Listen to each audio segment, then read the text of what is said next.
है। बिल जो है वो लोकसभा से पास हो चुका है। बिल पास होने से अब बस एक कदम दूर है उसे राज्यसभा में पास कराना है। कल राज्यसभा में बिल पेश होगा और उस पर चर्चा भी हो सकती है, लेकिन उससे पहले बिल को लेकर देश के कई राज्यों में बवाल मचा हुआ है। किसानों और उनकी राजनीति करने वाले नेताओं के साथ साथ कमीशन पाने वाले बिचौलियों को भी ये बिल किसानों के खिलाफ लग रहा है। मुद्दा इतना गर्म है कि एनडीए के 30 साल से सहयोगी रहे अकाली दल मोदी कैबिनेट से अलग हो गए।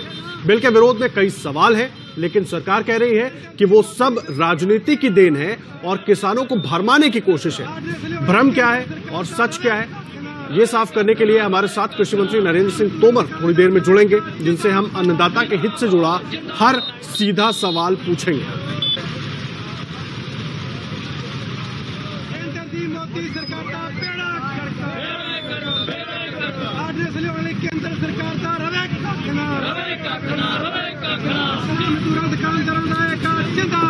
कृषि से जुड़े तीनों बिल मोदी सरकार संसद से पास कराना चाहती है और बिल पास होने से अब सिर्फ एक कदम दूर है। लोकसभा से बिल पास हो चुका है, उसे राज्यसभा से पास कराना है।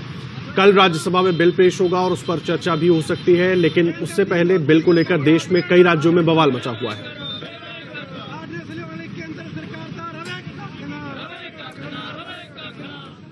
लोकसभा से 3 किसान बिल पास हो चुके हैं। इन बिल पर कल राज्यसभा में चर्चा हो सकती है। बिल पर मचे घमासान के बीच एबीपी न्यूज करने जा रहा है वो खुलासा जिससे कांग्रेस का दोहरा चेहरा बेनकाब हो जाएगा। किसान बिल पर घमासान, सरकार और विपक्ष आमने सामने, भ्रम फैला रहे हैं विरोधी। किसान बिल पर पंजाब हरियाणा के किसान सड़कों पर हैं। मोदी सरकार में मंत्री हरसिमरत कौर इस्तीफा दे चुकी है। बिल के खिलाफ कांग्रेस मोर्चा खोले हुए है। प्रधानमंत्री देश को भरोसा दिला चुके हैं कि विरोधी भ्रम फैला रहे हैं। आज जब वही चीजें जो इतने दशकों तक देश में राज करने वाले लोगों के मैनिफेस्टो में है, वही चीजें भारतीय जनता पार्टी एनडीए सरकार कर रही है, किसानों को समर्पित हमारी ये सरकार कर रही है, तो ये भांति भांति के भ्रम फैला रहे हैं। प्रधानमंत्री की इस बात में दम है, क्योंकि कांग्रेस जिस बिल पर आज हंगामा कर रही है, 7 साल पहले कांग्रेस खुद भी वैसा ही वादा देशवासियों से कर रही थी।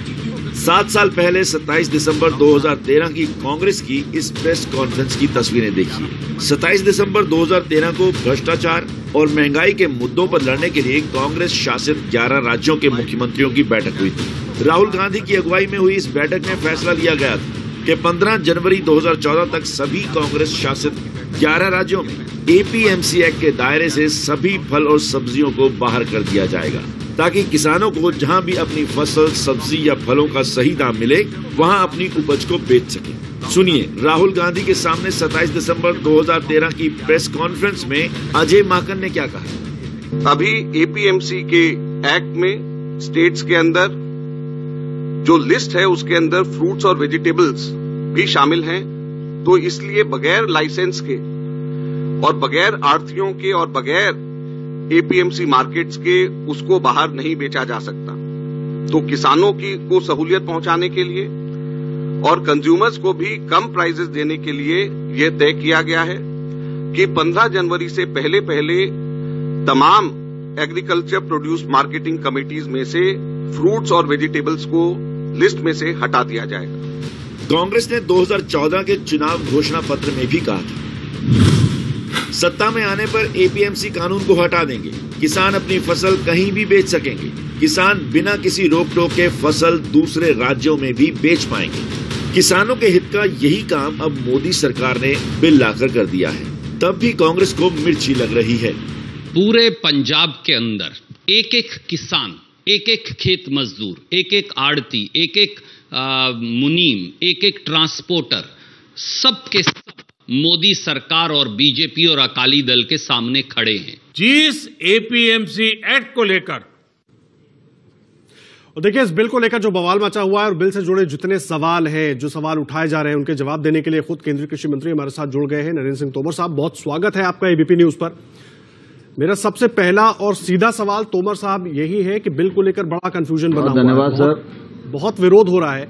सबसे पहले आप इसकी 5 खूबियां क्या गिनाएंगे जो किसानों की जिंदगी बदलने वाला है?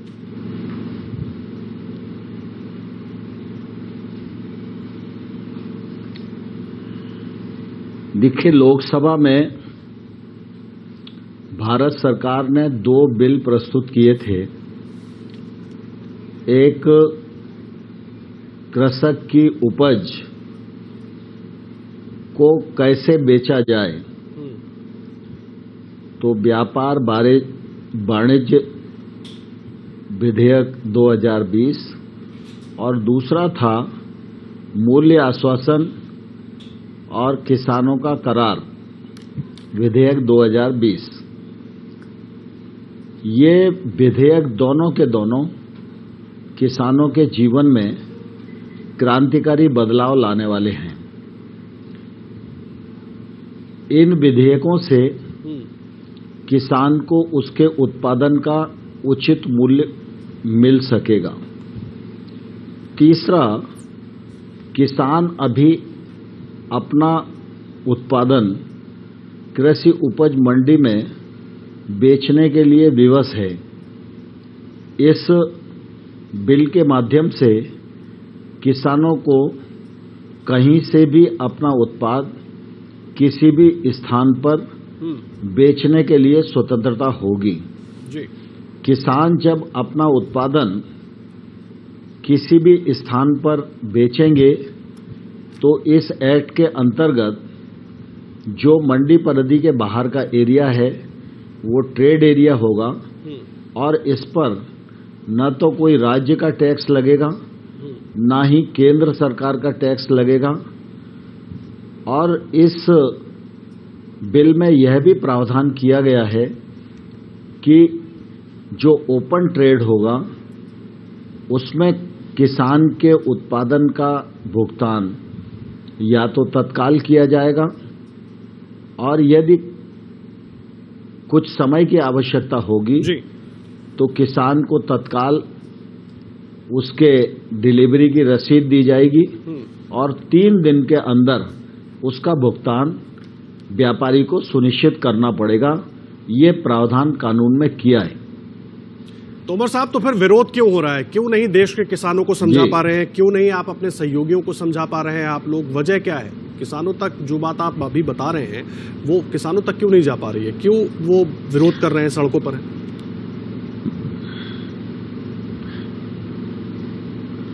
मैं आपके माध्यम से सभी किसान भाइयों और बहनों को ये अनुरोध करना चाहता हूं कि हमको सियासत में नहीं पड़ना चाहिए।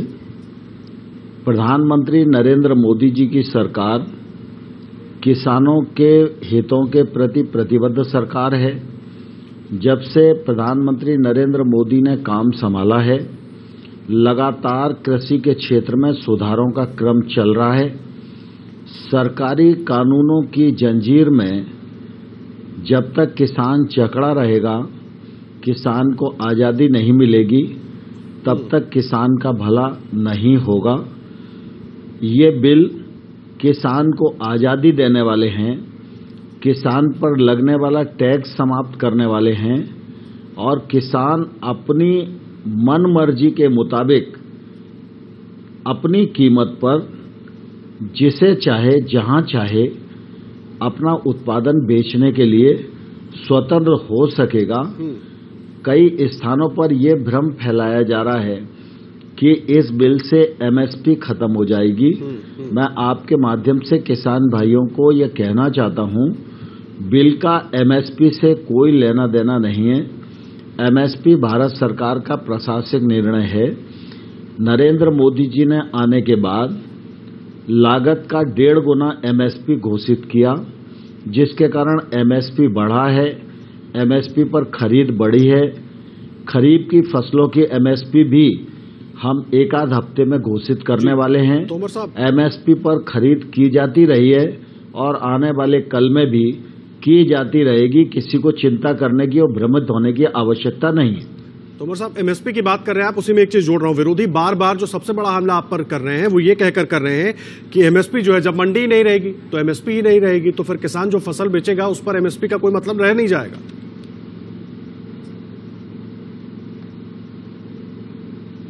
देखिए, मैं आपके माध्यम से यह भी क्लियर करना चाहता हूं कि एपीएमसी का जो एक्ट है वो राज्य के भीतर है और वो राज्य सरकार का एक्ट है।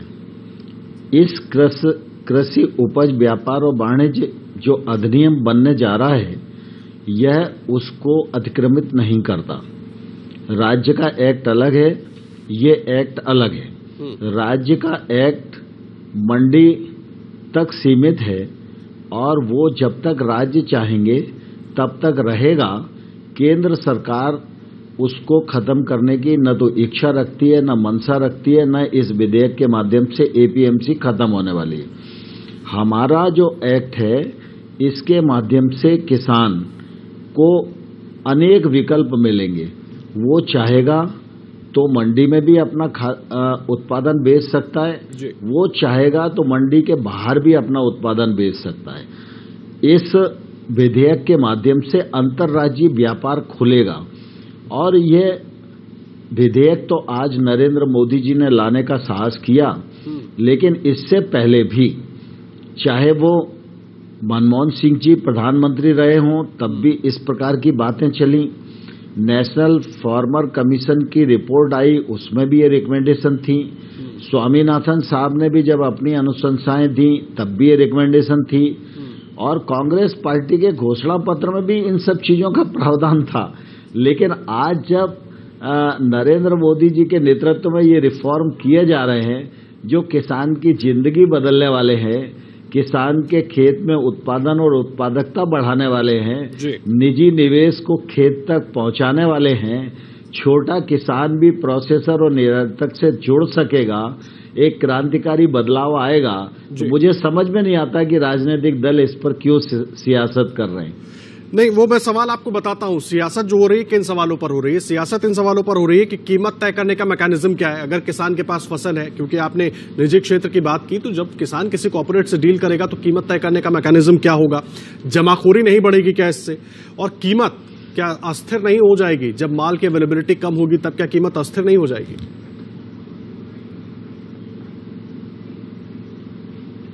नहीं, देखिए, दरअसल क्या है कि ये विषय एसेंशियल कम्युनिटी एक्ट से जुड़ जाता है जो आपने कहा। तो कुल मिला के आप देखिए कि विरोध तब होना चाहिए जब सरकार किसी चीज का केंद्रीकरण करे। आवश्यक वस्तु अधिनियम में जो संशोधन किया उसमें सरकार ने अपने अधिकार को कम किया है। जब ये एक्ट आया था उस समय पर खाद्यान्न का अभाव था, तो बहुत सारी चीजें सरकार की ओर से नियंत्रित करना आवश्यक थी। अभी नीति आयोग की एक कमेटी थी, उस कमेटी में देश भर के तमाम सारे मुख्यमंत्री थे। कांग्रेस के तत्कालीन मुख्यमंत्री कमलनाथ जी भी थे। उन कमलनाथ जी ने भी उस कमेटी में ये कहा था कि आवश्यक वस्तु अधिनियम अब अपने उद्देश्य को प्राप्त कर चुका है और अब इसे समाप्त कर देना चाहिए। दूसरा, जमाखोरी और कालाबाजारी तब होती है जब कानून का, इंस्पेक्टर का, लाइसेंस राज का शिकंजा किसी व्यापारी पर कसता है। आज तो इस संशोधन के माध्यम से सारी चीज खुल रही है। जब कानून का उल्लंघन ही नहीं होगा तो कालाबाजारी की नौबत ही नहीं आएगी। और आज स्वाभाविक रूप से हमारे पास खाद्यान्न सरप्लस है जिसको रखने की जगह नहीं है। जब इस एक्ट को हम खोलते हैं तो कोई भी व्यक्ति कितना भी खाद्यान्न खरीद कर उसको स्टॉक कर सकता है, तो निश्चित रूप से उसको अधोसंरचना भी बढ़ाना पड़ेगी। तो बहुत सारे वेयर हाउस बनेंगे, कोल्ड स्टोरेज बनेंगे, नई टेक्नोलॉजी के बनेंगे, जगह जगह ग्रामीण क्षेत्र में निवेश आएगा। तो इसका फायदा अंततोगत्वा खेती, किसानी, कृषि और कृषक को ही मिलेगा। इससे किसी को कोई आपत्ति नहीं होनी चाहिए। मुझे एक बात बताइए, तो इस वक्त आप भरोसा देंगे देश के किसानों को कि जो एपीएमसी है, जो मंडी में खरीद की व्यवस्था है और जो एमएसपी की बात है वो उसी तरह से बरकरार रहेगी, उससे उनको कोई दिक्कत नहीं होने वाली है? क्योंकि 2003 में कुछ दिक्कतें देखने को मिली थी जब गेहूं की खरीद का मामला सामने आया था।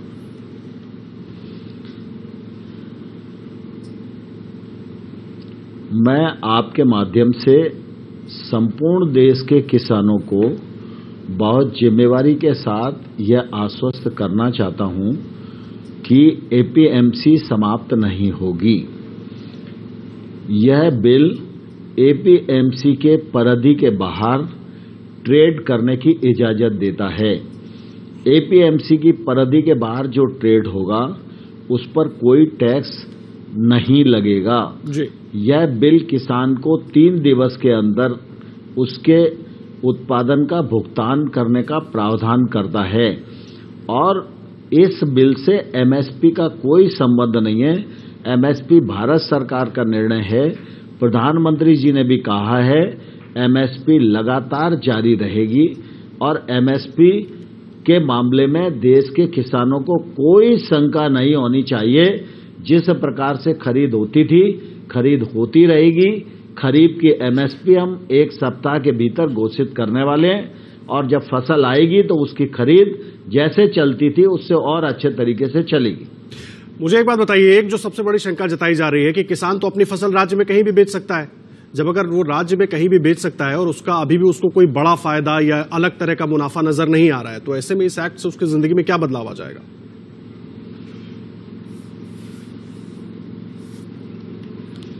देखिए, आज मतलब थोड़ा सा ऐसे देखें हम एक्ट को जी कि कुल मिला के आज किसान अपने घर से मंडी तक फसल लाता है। तो मंडी तक फसल लाता है तो परिवहन का खर्चा तो उसे देना ही पड़ता है। दिन भर मंडी में खड़ा होता है तो उसके 24 घंटे जाते हैं। दूसरा, मंडी में जो निश्चित लाइसेंसी व्यापारी हैं वही उसकी फसल की बोली लगाते हैं। अगर बोली कम आती है तो भी किसान मजबूर होकर दिन भर इंतजार करता है और शाम को उसे उचित कीमत मिले न मिले, जो बोली आती है उसी पर उसको बेच के जाने के लिए मजबूर होना पड़ता है जी। क्योंकि अगर वो अपने उत्पादन को वापस ले जाएगा तो फिर परिवहन खर्चा बढ़ेगा, दोबारा फिर मंडी में आएगा तो फिर परिवहन खर्चा उसका लगेगा। ये जो विधेयक आने के बाद किसान अपने खेत से, अपने घर से, संबंधित नजदीक के वेयर हाउस से जहां भी उसकी उपज रखी है वहां से वो एक राज्य से दूसरे राज्य में भी सौदा कर सकता है और मूल्य रोज का रोज देश भर का किसान को मालूम रहे, इसके लिए कृषि मंत्रालय एक मैकेनिज्म बना रहा है। सुबह सुबह हर किसान को इस बात की मालूमात रहेगी कि पंजाब में बैठा हुआ किसान यह मालूम कर पाएगा कि आज कलकत्ता में उसके गेहूं या धान का भाव क्या चल रहा है, हैदराबाद में क्या चल रहा है, पूना में क्या चल रहा है, और जहां पर भी उसके उत्पादन का उचित मूल्य उसे दिखाई दे रहा है वहां के व्यापारी के साथ वो ट्रेड कर सकेगा। इस बात का प्रावधान भी यह एक्ट करता है और इसलिए जब किसान को उसके उत्पादन का उचित मूल्य प्राप्त होगा, सहूलियत से प्राप्त होगा और उसके घर से ही बिक जाएगा तो उसका लॉजिस्टिक्स का खर्च बचेगा, उसका रिस्क बचेगा और जो कीमत उसके मन में आएगी, जिस कीमत पर उसे बेचना है उसी कीमत पर बेच सकता है। नहीं तो मंडी में आने के बाद तो शाम को वो विवश है, उसे बेच के ही जाना पड़ेगा। बिल्कुल ठीक कह रहे हैं आप तोमर साहब। और देखिए, इसीलिए बहुत सारे किसान भी हमारे साथ जुड़े हुए हैं अंबाला और अमृतसर से, जहां पर हमारी संवाददाता अंजलि और गगनदीप भी मौजूद हैं। किसानों के सीधे सवाल क्या है वो हम आप तक पहुंचाने की कोशिश कर रहे हैं। अंबाला का रुख करते हैं, आप रहिए हमारे साथ। सवाल क्या है किसानों के वो भी हम आपको बताएंगे और आपका जवाब भी उस पर लेंगे ताकि किसान सीधा समझ सके उन बातों को। अंजलि, क्या कुछ सवाल है वहां पर किसानों के अंबाला से? जी देखिए, अंबाला में डीसी ऑफिस है जहां आज 5वां दिन है ये धरना प्रदर्शन जो चल रहा है और किसान जो यहाँ पर आंदोलन कर रहे हैं, जो धरना दे रहे हैं, उनकी क्या मांग है सीधे उनसे ही पूछते हैं और वो अपना सवाल पूछ सकते हैं। कृषि मंत्री समझा रहे हैं कि आप लोगों के फायदे के लिए है। आप लोगों को क्या ये समझने में मुश्किल हो रही है या आप लोगों की क्या मांग है ये बताएं। ये जो 3 अध्यादेश लाए हैं वो हम कह रहे हैं, कृषि मंत्री कह रहे हैं वो अलग बात है।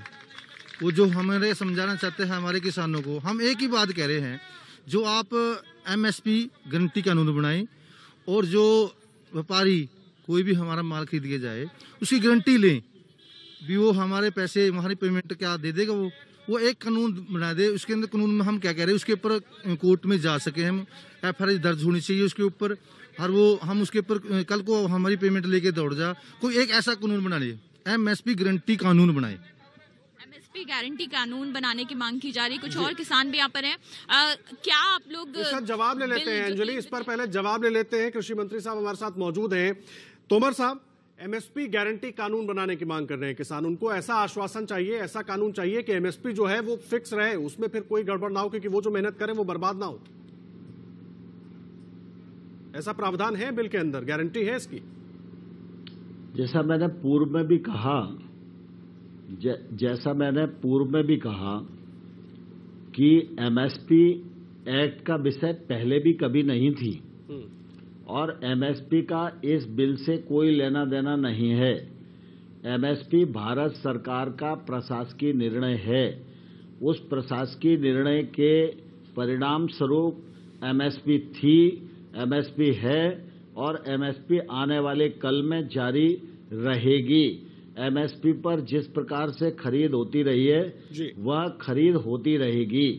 जहां तक एमएसपी पर खरीद के बाद, क्योंकि एमएसपी पर खरीद एक निश्चित अवधि में होती है और उस अवधि के पश्चात तो मंडी में ही व्यापार होता है, तो एमएसपी की खरीद अलग विषय, वो खरीद होगी ही। लेकिन उसके बाद जो वर्ष भर व्यापार होता रहता है मंडी में, उसके लिए हम लोगों ने प्रावधान किया है कि वो मंडी के बाहर भी हो सकता है। और मैं आपके माध्यम से किसान भाइयों को यह बताना चाहता हूं कि अभी एपीएमसी में किसी भी राज्य का ऐसा कानून नहीं है जिस कानून में ये प्रावधान हो कि किसान का भुगतान उसके उत्पादन को खरीदने के पश्चात 3 दिन में हर हालत में कर दिया जाएगा। ये बिल इस बात का प्रावधान करता है कि जो व्यक्ति किसान का उत्पादन खरीदेगा वो या तो तत्काल पेमेंट देगा और अगर दोनों की रजामंदी होगी तो अधिकतम 3 दिन में उसको भुगतान करना ही पड़ेगा। ये गारंटी और कानून में हमने प्रावधान किया है। ये प्रावधान क्या है? तो मान लें ये गारंटी आपकी तरफ से किसानों को कि जो एमएसपी है वो वैसे ही बरकरार रहेगी, एमएसपी की गारंटी आप दे रहे हैं देश भर के किसानों को।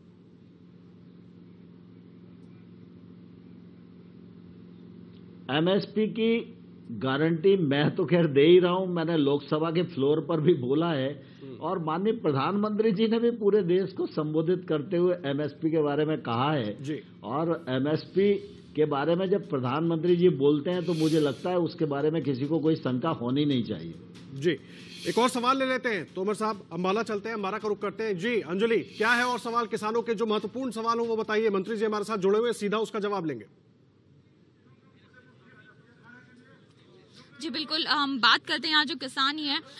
एमएसपी की, आपने एमएसपी गारंटी कानून की बात की, वो कहा जा रहा है, कृषि मंत्री की ओर से आश्वासन दिया जा रहा है कि प्रावधान है। इसके अलावा और क्या आप लोगों की समस्या है, क्या आप लोग की मांग? नहीं, सबसे बड़ी समस्या तो यही है कि आप कल चंद्रोद देखो, पहले आपकी कैबिनेट मंत्री हैं, आप ही वो एनडीए की सदस्य थी, उन्होंने इस्तीफा दे दिया। तो इसका सीधा सीधा मतलब जाता है कि कहीं ना कहीं ये कानून किसान मारू है। और मैं कृषि मंत्री जी से पूछना चाहता हूं कि आपने सबसे पहले कहा था कि पहली कलम से स्वामीनाथन रिपोर्ट लागू होगी, पहली मीटिंग में किसानों का कर्जा माफ होगा, ना आज तक वो कर्जा माफ हुआ। 7 साल होने जा रहे हैं सरकार को, आज तक स्वामीनाथन रिपोर्ट लागू नहीं हुई। एक दूसरी बात, आपके पास लोकसभा में बहुमत है, राज्यसभा में आपके पास बहुमत है, तो आप एमएसपी को कानून क्यों नहीं बनाते? हम चाहते हैं कि एक एमएसपी कानून बना दे, जैसे आप 3 अध्यादेश लेकर आए हैं, और उसके बाद एक कानून बनाए एमआरपी, जिसको बोलते हैं मैक्सिमम रिटेल प्राइस। अब जो बड़े व्यापारी होंगे, जो बड़ा वर्ग होगा, वो क्या करेगा? बड़े बड़े व्यापारी सभी जो छोटे व्यापारियों का हो, वो उनको मगरमच्छ की तरह हजम कर लेंगे। और उसके बाद क्या होगा कि इन्होंने एक स्टॉक एक्सचेंज को जो खत्म कर दिया है कि स्टॉक आप इतना कर सकते हो। अगर एमआरपी, हम एमएसपी के साथ अब एमआरपी की भी डिमांड करते हैं कि कोई भी जो भी व्यापारी होगा, जो भी कंपनी होगी, चाहे वो रिलायंस हो चाहे अडानी हो, अगर वो स्टॉक करती है, स्टॉक के बाद एक न्यूनतम मैक्सिमम रिटेल प्राइस होना चाहिए कि वो गेहूं इस रेट से ऊपर नहीं बेच सकते। हमारा आलू 2 रुपए खरीद के आज मार्केट में वो 40 रुपए बेच रहे हैं। तो कहीं ना कहीं हम ये चाहते हैं कि एमएसपी कानून बने और इस कानून को आप लेकर आए, तब हमसे आप बात करना। बहुत महत्वपूर्ण सवाल है अंजलि, बहुत महत्वपूर्ण सवाल है। 2 सवाल है जी अंजलि, मैं आऊंगा आपके पास। तोमर साहब, 2 महत्वपूर्ण सवाल हैं। एक तो जो पंजाब के किसान सवाल उठा रहे हैं कि आप अपने सहयोगियों को नहीं समझा पाए, इसलिए बिल में कुछ गड़बड़ है। दूसरा, किसान से 2 रुपए किलो कोई सामान ले लिया किसी कॉर्पोरेट ने और वो आगे किस भाव पर बेच रहा है, उस पर तो किसान का कोई हक नहीं रह जाएगा और वो फायदा मुनाफा कमाएगा। इस पर?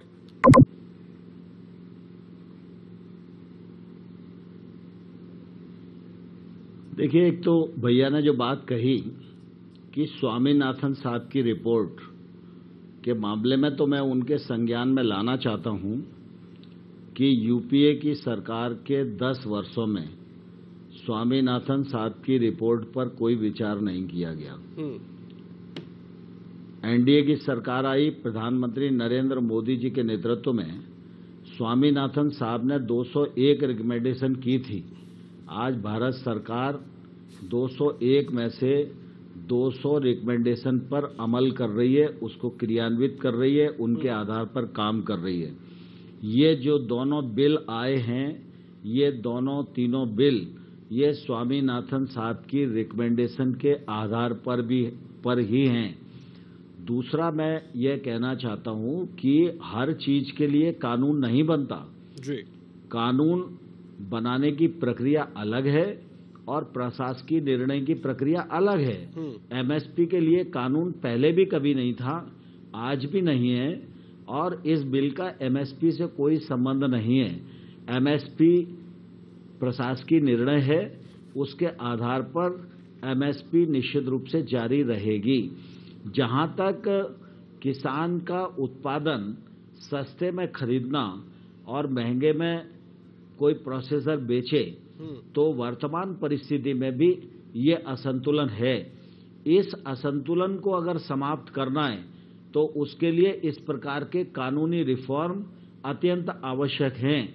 हमने मूल्य आश्वासन बिल भी प्रस्तुत किया है जी।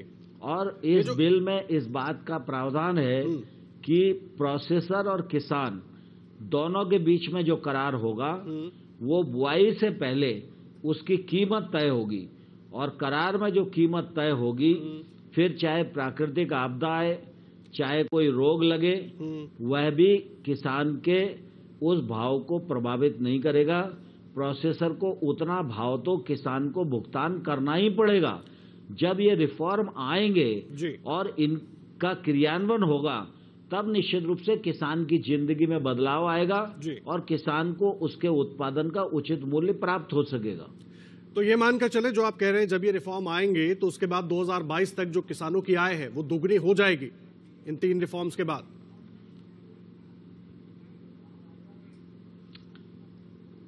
मैं आपको यह आग्रह करना चाहता हूं जी, किसान भाइयों को भी आग्रह करना चाहता हूं, प्रधानमंत्री नरेंद्र मोदी जी एक अकेले ऐसे नेता हैं जिन्होंने वर्षों बाद यह लक्ष्य दिया देश की सरकारों को और किसानों को कि सब लोग मिलकर 2022 तक किसान की आमदनी दोगुनी करें। किसान की आमदनी दोगुनी करना है तो कोई एक काम से वो दोगुनी नहीं होगी।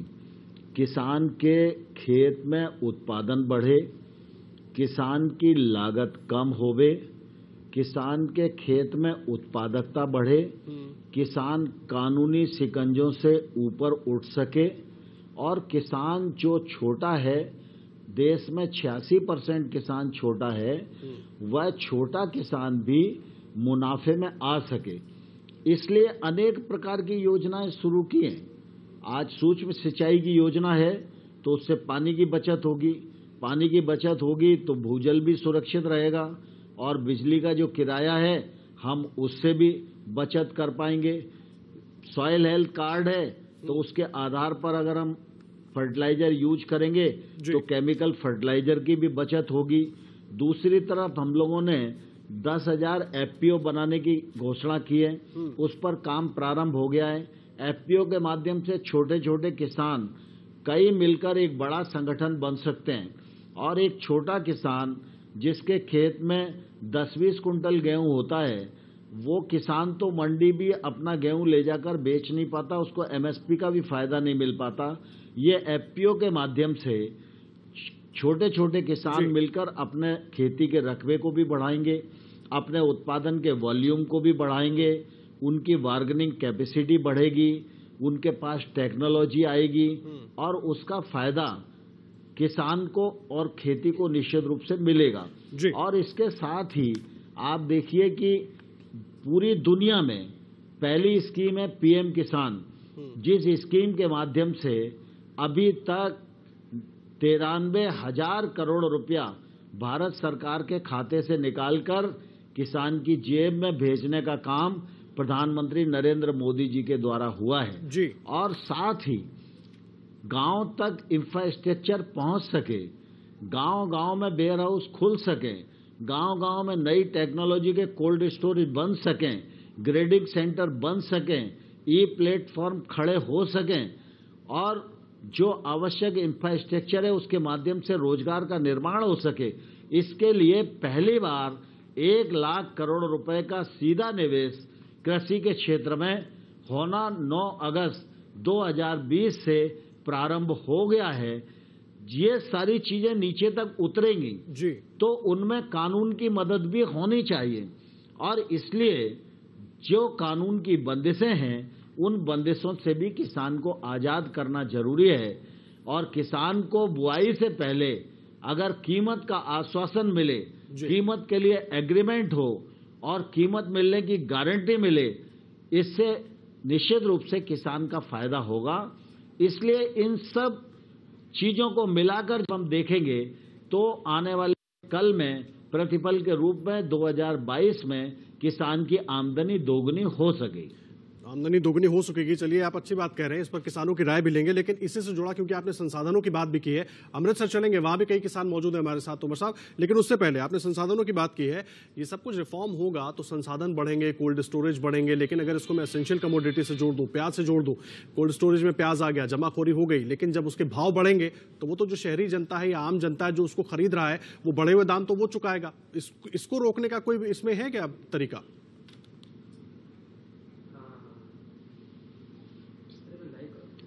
जब किसी भी प्रकार की असीमित कीमतों की बढ़ोतरी होगी तो उसको रोकने का अधिकार केंद्र सरकार के पास है और उसको उपयोग किया जाएगा। इसमें जनता को बिल्कुल भी चिंतित होने की आवश्यकता नहीं। जी, और देखिए अमृतसर में भी किसान जो है वो इस बिल का विरोध कर रहे हैं। क्या के सवाल है वो भी जान ले लेते हैं। गगनदीप हमारे साथ मौजूद है।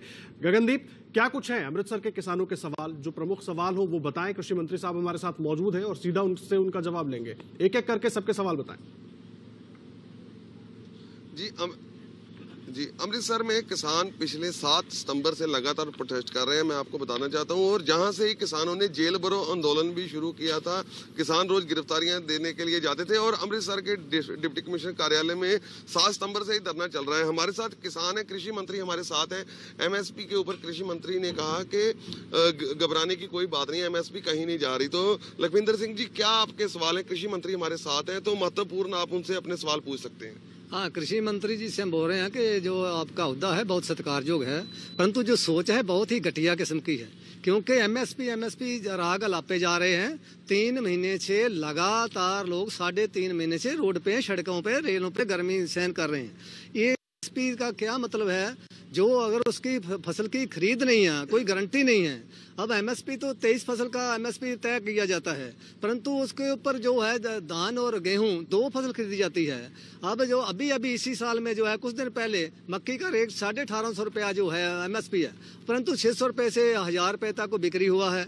मूंग का, उर्द का जो है 7000 रुपया क्विंटल है, मगर जब किसान लेके जाता है वो 2500-3000 हजार से ऊपर नहीं लेता। इसकी क्या गारंटी हमको जो है खेती मंत्री साहब तोमर साहब करेंगे कि हम सभी फसलों का जो है वो खरीद की गारंटी करेंगे, और जो उसकी कमी पेशी आएगी कौन भरपूर्ति करेगा? आज तक इसका कोई नहीं। और तो देखिए एमएसपी नहीं, गगनदीप रहे हमारे साथ और तमाम किसानों से भी गुजारिश है, एक बार आप हमारी तरफ से जरूर करें कि संयमित होकर अपनी बात रखें, संयमित होकर अपने सवाल करें। कृषि मंत्री साहब, केवल धान या गेहूं नहीं, सभी फसलों की गारंटी की बात कर रहे हैं किसान खरीद की।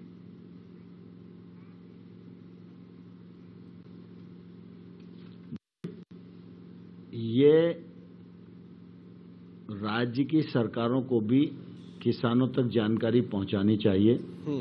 मैंने एमएसपी के बारे में बिल्कुल क्लियर किया है। एमएसपी पर खरीद होती रहेगी, इसमें किसी को कोई शंका नहीं होनी चाहिए। गेहूं और धान की खरीद एफसीआई करता है और इसके अतिरिक्त राज्य सरकारें अगर प्रस्ताव भेजती हैं तो दलहन और तिलहन की खरीद नेफेड करता है। जी। लेकिन दलहन और तेलहन की दृष्टि से कोई भी पंजाब सरकार का प्रस्ताव हमको अभी तक प्राप्त नहीं हुआ है। अगर प्राप्त होगा तो सरकार विचार करेगी। जी, लेकिन मुझे एक बात बताइए, अगर इसको मैं कॉन्ट्रैक्ट फार्मिंग से जोड़ दूं तो उसमें तो कुछ भी आ सकता है, चाहे वो दलहन तेलहन हो, गेहूं हो, धान हो, या सब्जियां हो, या दूसरी और तमाम चीजें हो। उस स्थिति के लिए इसमें कुछ है हमारे पास ऐसा रास्ता कि किसान परेशान ना हो?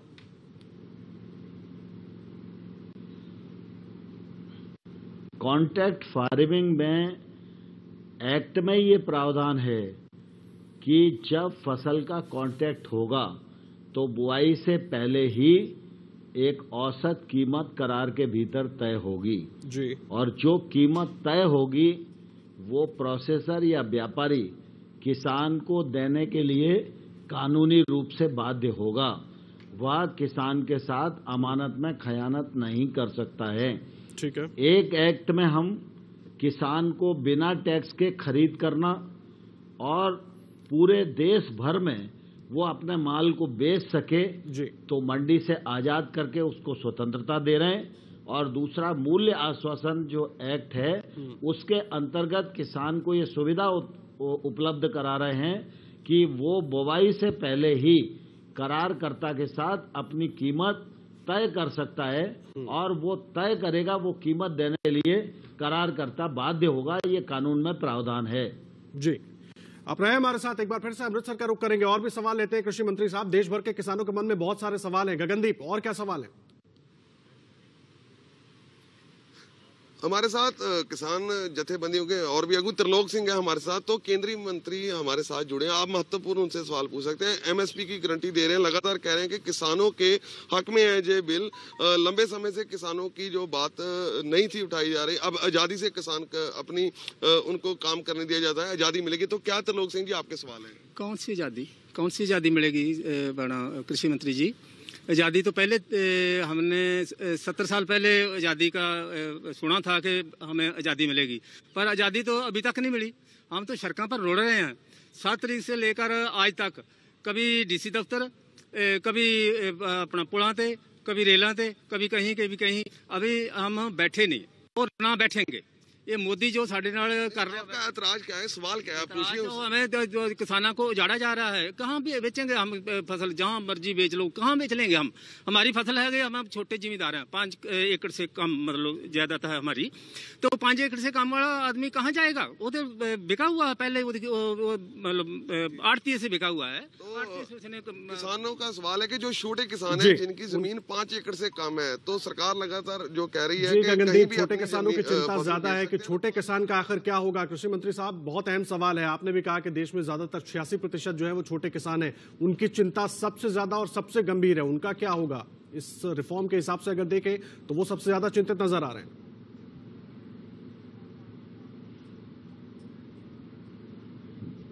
मैं आपके माध्यम से त्रिलोक जी और उनके सभी सहयोगी किसान भाइयों को कहना चाहता हूं कि ये दोनों बिल और सरकार के कार्यक्रम छोटे किसानों को ही समृद्ध बनाने के लिए हैं। आज पीएम किसान योजना के अंतर्गत अगर 75,000 करोड़ रुपया किसानों को दिया जा रहा है तो वो छोटा किसान ही है। इतना बड़ा कार्यक्रम आज तक आजादी के 70 सालों में किसी सरकार और किसी प्रधानमंत्री ने नहीं चलाया। 1 लाख करोड़ रुपए का इंफ्रास्ट्रक्चर फंड गांव में और खेत तक पहुंचाने का काम अगर किया जा रहा है तो प्रधानमंत्री नरेंद्र मोदी की सरकार के द्वारा ही किया जा रहा है। दूसरा, मैं आपको यह भी बताना चाहता हूं कि जो वर्तमान व्यवस्था है उसमें छोटा किसान अपने उत्पादन को मंडी तक भी नहीं ले जा पाता, क्योंकि मंडी तक ले जाना उसके लिए महंगा होता है। इसलिए समर्थन मूल्य पर भी कई बार उसको फायदा नहीं मिल पाता। इस बिल के माध्यम से किसान को कहीं जाने की जरूरत नहीं है। इसके बिल के बाद एक अभूतपूर्व परिवर्तन आने वाला है।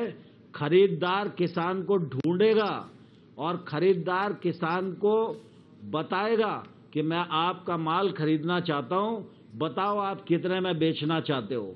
अभी तक किसान घर से आकर व्यापारी के चक्कर लगाता था और व्यापारी जो तय कर देता था उसी भाव पर किसान को बेच के जाना पड़ता था।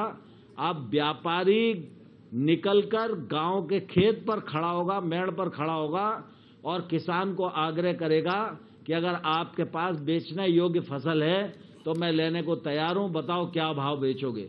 ये अभूतपूर्व परिवर्तन आने वाला है और मूल्य आश्वासन एक्ट के माध्यम से निश्चित रूप से किसान को उसके उत्पादन का बुआई के समय ही भाव तय हो जाएगा और इसमें कोई जोर जबरदस्ती उससे नहीं कर सकता है। किसान जो चाहेगा उस भाव पर करार कर सकता है। तो मैं त्रिलोक जी के माध्यम से सबको ये कहना चाहता हूं, ये जो रिफॉर्म हैं, ये जो बंदिशें हट रही हैं, ये छोटे किसान को ताकतवर बनाने वाली हैं। एफपीओ देश भर में 10,000 बनाए जाने वाले हैं। पंजाब में भी एफपीओ बन रहे हैं और एफपीओ के माध्यम से जो किसान काम कर रहे हैं उन किसानों के जीवन में अभूतपूर्व बदलाव आया है। इसके लिए 10,000 एफपीओ पूरे देश भर में मोदी सरकार बनाने जा रही है। 6,850 करोड़ रुपया उस पर केंद्र सरकार खर्च करने वाली है। ये सारे रिफॉर्म छोटे किसान के जीवन में समृद्धि लाने वाले हैं, छोटे किसान की बार्गेनिंग कैपेसिटी बढ़ाने वाले हैं, छोटे किसान के जीवन में समृद्धता लाने वाले हैं और छोटा छोटा किसान संगठित होकर बड़े से बड़े व्यापारी से आंख मिला सके, ये इजाजत ये बिल देते हैं। और मैं आपके माध्यम से त्रिलोक जी को ये भी कहना चाहूंगा कि अगर आपके मन में किसी भी प्रकार की शंका हो तो आप 2, 5, 4 लोग कभी भी आइए या वीडियो कॉन्फ्रेंसिंग में मुझे जुड़िए, मैं आपकी एक एक शंका का समाधान करने के लिए तैयार हूं। नहीं, आप किसानों की शंका का समाधान करने के लिए तैयार हैं, लेकिन आपके सहयोगी, मैं अकाली दल की बात कर रहा हूं, उनको क्यों नहीं समझा पाए आप लोग? सुखबीर सिंह बादल कह रहे हैं कि 50 साल पीछे चला जाएगा पंजाब।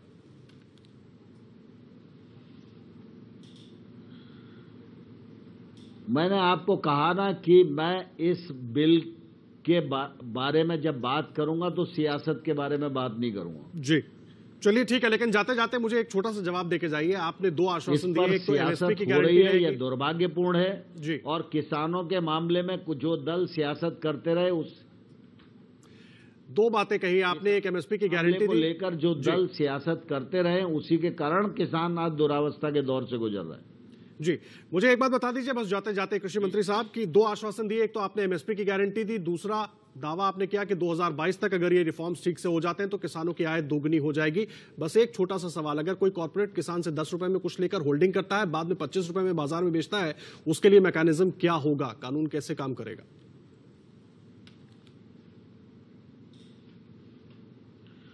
मैंने ये कहा आपको पहले ही कि कोई भी व्यक्ति किसान से जबरदस्ती खरीद नहीं कर सकेगा। पूरे देश भर का जो भाव है वो रोज सवेरे किसानों के पास होगा और किसान को जहां उसके उत्पादन का उचित मूल्य मिल रहा है उसी स्थान पर, उसी राज्य में जिसे वो चाहे उस व्यक्ति को जितनी कीमत पर चाहे उतनी कीमत पर बेचने की ये बिल स्वतंत्रता देता है। कोई भी बड़ा घराना न तो किसानों का शोषण कर पाएगा, न किसानों को किसी अधिकार से वंचित कर पाएगा। हमने कानून में इसके पर्याप्त प्रावधान किए। जी चलिए, बहुत धन्यवाद आपका नरेंद्र सिंह तोमर साहब हमारे साथ जुड़ने के लिए। और जो 3 आश्वासन, अहम आश्वासन आपने दिए हैं, उम्मीद करेंगे किसानों के भी ये समझ में आएगा और जो उनकी शंका होगी वो आप तक भी आगे भी पहुंचाते रहेंगे और उनके जवाब आगे भी ढूंढते रहेंगे। बहुत धन्यवाद आपका हमारे साथ जुड़ने के लिए और इस पूरी बातचीत के लिए। अंजलि आपका और गगनदीप आपका भी बहुत बहुत धन्यवाद हमारे साथ जुड़ने के लिए। फिलहाल एक छोटे से ब्रेक के लिए